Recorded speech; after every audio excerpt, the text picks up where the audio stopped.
We have with us on our guest line a man who has been in the political trenches for many, many years.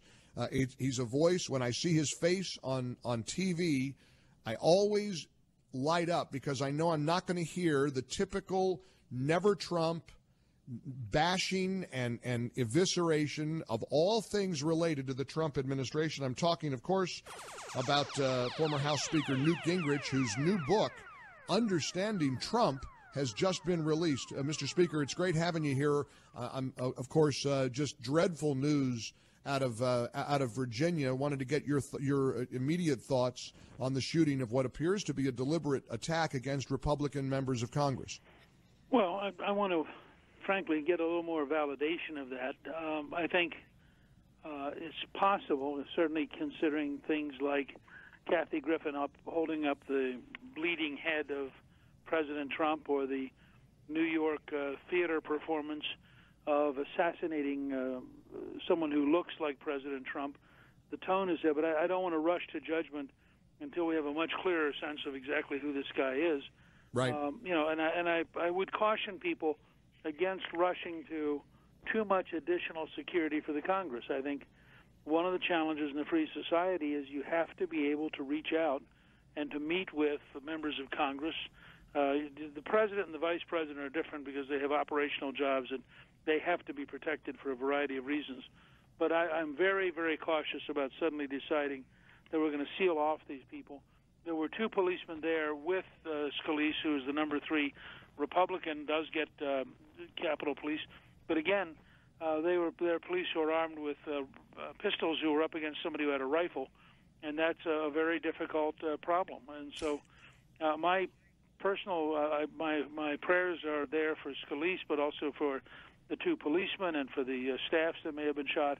And I hope that everybody will join in hoping that their families get through the next few days and that they recover. Absolutely. As House Speaker, you had additional levels of security, correct? I did, but remember that when I was Speaker of the House, we had 2 policemen killed in the Capitol. Right. Because a man walked in, and before he went through the metal detector, he pulled his pistol out and shot both of them.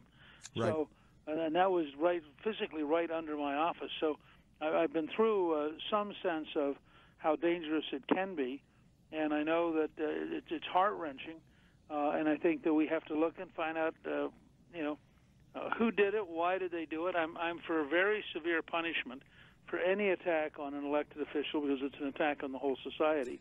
So I think in that sense we ought to make sure that if the person, frankly, never gets back on the street the rest of their life. And a number of news agencies are now, and I know this is an unfolding story, but a number of news agencies, including CNN, are confirming that witnesses said the gunman specifically asked if the group of legislators were Republicans or Democrats prior to the shots breaking out.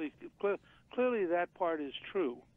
I think we now have to go to the next stage and find out, was that, to what degree did he go out looking for somebody? I mean, I was a little surprised first that he found the place. I mean, how did he know that they were there? Right. A little surprised that he came armed with a rifle. This may well be a premeditated political assassin. But I'd like to get more information before jumping to that. Again, it's the very fact that we could be thinking like that tells you how sick the culture has become and tells you how intense the anti-Trump and anti-Republican mood is on the left. And you addressed that in your book that came out this week, and already reviews are coming in saying finally there's a book that has been released, probably the first one released since the president's inauguration, that is not finding 10 different ways from Sunday to attack him. I watched you get viciously attacked on CNN yesterday. They dug up some 20-year-old tape of you saying something about the whole process we're witnessing.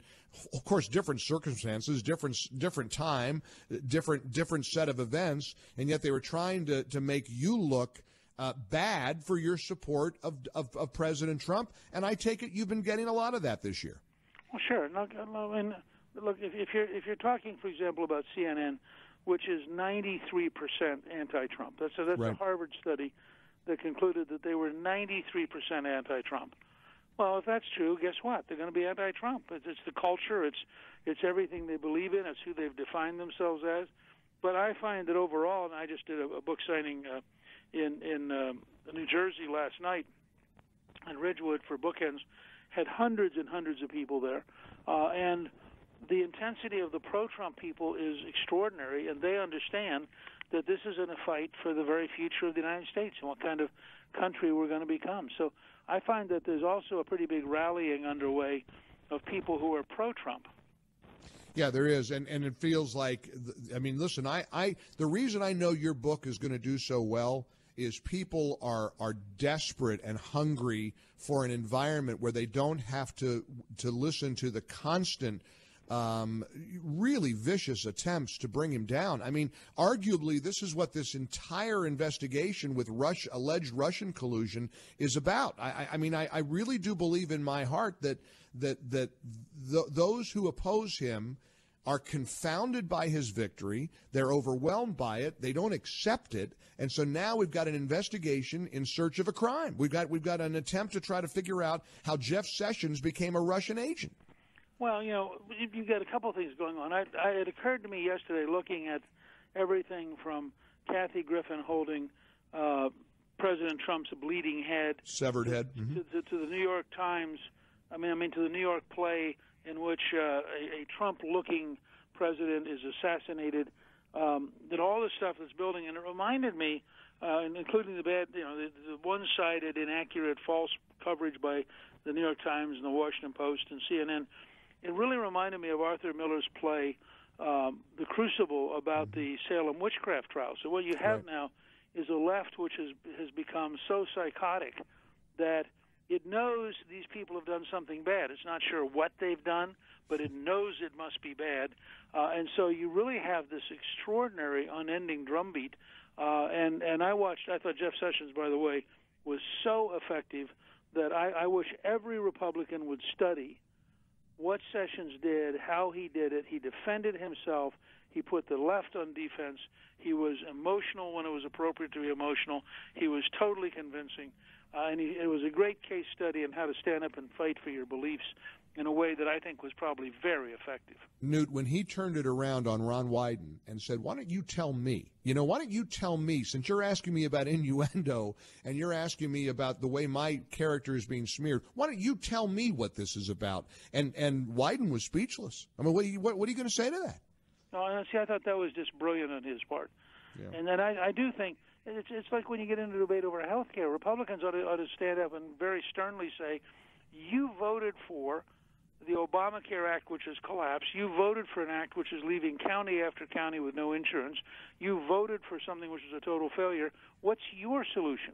Instead of being passive and defensive and reasonable, we've got to be able to go nose to nose with these people, and we've got to be able to win the argument in the court of public opinion. Newt Gingrich's book is out this week, Understanding Trump. I was just reading in the Washington Times one of the reviews that said, listen, this book, you will not be bored by it. You may disagree with Trump or Gingrich's politics, but you're going to enjoy this positive view of the current occupant of the White House. You know, I made a decision almost 2 years ago that whoever the Republican nominee was going to be, that's who I was going to support wholeheartedly. And I've made a pledge to my listeners. 99% of the media coverage is so vicious against him that on my show, that's not my view is I'm rooting for him. I want him to succeed because the country will succeed. And I know how conservative his cabinet is. I know how conservative many of his policies are. This is an unconventional guy. We call him a bull in a china shop a lot, but there's no question that this show, as a result of my pledge, I'm having record by all the metrics that measure my radio show. Every measure is the highest I've ever had in a nearly 40-year career. So, and I know people are responding the same way to you, and that's why they're going to get your book, because people are fed up with just these vicious attempts to stop this agenda and this president. I think that's exactly right. I think that people like you and me have to stand firm. Your listeners have to stand firm. And frankly, we should have confidence. The people of the United States are smarter than we give them credit for. The people of the United States understand the game that's being played, and I believe in the long run it is going to work pretty darn well. So I have great faith in America, and I'm going to keep working on these things. Me too. And I know you started out by mentioning the 2 hero Capitol Hill police officers. My foundation, the Fallen Officer Fund, which provides assistance to the families of officers who have been killed in the line of duty. I am today soliciting donations for people who want to help these families, because these are 2 hero officers who did what most of us would never do. Went right to the problem, went right to the evil, went right to the man trying to kill, and they took him down. And so I hope every listener who agrees with us to honor law enforcement, and incidentally, that's a message from this president that we didn't get the previous 8 years of the prior occupant of the Oval Office, when he called the police in Harvard, ridiculous or whatever he said. But Donald Trump salutes and honors law enforcement regularly. It's in that spirit. I hope everybody will go to Gallagher'sArmy.com and make a contribution to our Fallen Officer Fund in honor of these 2 hero Capitol Hill police officers who were injured but are going to recover, we're told, and that's great news. If you want to honor police today, go to my foundation website, Gallagher'sArmy.com, or call 888-99-I-GIVE, 888-99-I-GIVE. Newt, I imagine you think that would be a great way to honor these hero officers. Exactly the kind of thing where people can participate, they can be positive, they can be effective, and I'm so glad to have your leadership doing this, Mike. Well, and I'm always grateful for your friendship and your support, and all the best with the book. I know it's going to be a huge success, and I appreciate your voice so very much. Keep fighting the good fight, Mr. Speaker. Take care now.